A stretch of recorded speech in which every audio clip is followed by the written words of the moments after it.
বক্তব্য পেশ করবেন হেফাজত ইসলাম বাংলাদেশের যুগ্ম মহাসচিব হযরত মাওলানা মঞ্জুরুল ইসলাম আফিন্দি। নাহমাদুহু ওয়া নুসাল্লি আলা রাসূলিহিল কারীম, আম্মা বাদ। বাংলাদেশে জাতিসংঘের মানবাধিকার কমিশনের কার্যালয় স্থাপনের সিদ্ধান্তের প্রতিবাদে হেফাজতে ইসলাম বাংলাদেশ আয়োজিত আজকের এই বিক্ষোভ সমাবেশের সম্মানিত সভাপতি, উপস্থিত জাতীয় নেতৃবৃন্দ, সংগ্রামী সাথী ও বন্ধুগণ, সাংবাদিক বন্ধুগণ, হৃদয়ে আমাদের সবার রক্তক্ষরণ হচ্ছে। আমরা চরম উদ্বেগ উৎকণ্ঠার মধ্যে সময় পার করছি। চেয়েছিলাম কি, ভাগ্যে জুটতেছে কি,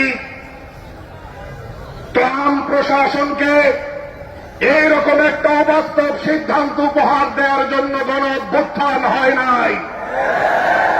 আমাদের দামাল ছেলেরা এই জন্য বুকের রক্ত দেয় নাই।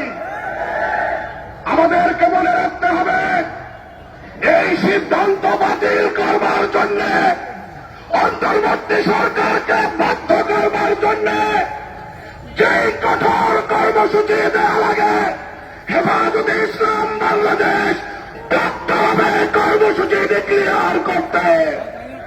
আমি পরিষ্কার জিজ্ঞেস করতে চাই, অন্তর্বর্তী সরকারের কাছে প্রশ্ন রাখতে চাই, দক্ষিণ এশিয়ার 8টি দেশ, বাংলাদেশ, ভারত, পাকিস্তান, নেপাল, ভুটান, শ্রীলঙ্কা, মালদ্বীপ, আফগানিস্তান, কোন একটা দেশও এই জাতিসংঘের মানবাধিকার হাই কমিশনের কার্যালয় নাই। কেন পাকিস্তানের সঙ্গে আপনাদের এত বন্ধুত্বপূর্ণ সম্পর্ক পাকিস্তানে খোলেন নাই? 140 কোটি জনসংখ্যার দেশ ভারতে মুসলিম সংখ্যালঘু নির্যাতন কোন পর্যায়ে আছে? মুসলমানদের উপর অত্যাচারের স্টিম রোলার চলছে। কাশ্মীরের জনতার উপরে অবিরত অত্যাচার চলছে। সেখানে কেন মানবাধিকার কমিশনের কার্যালয় নাই? ভাইরা আমার, জাতিসংঘের সর্বোচ্চ সিনেটর 5 সদস্যের একটা সদস্য হল চীন। চীনের উইঘুরে মুসলমানদের উপরে বর্বরতা চলছে। চীনে কেন এই কার্যালয় নাই? সুতরাং আমরা জানি শকুনের চোখ পড়েছে।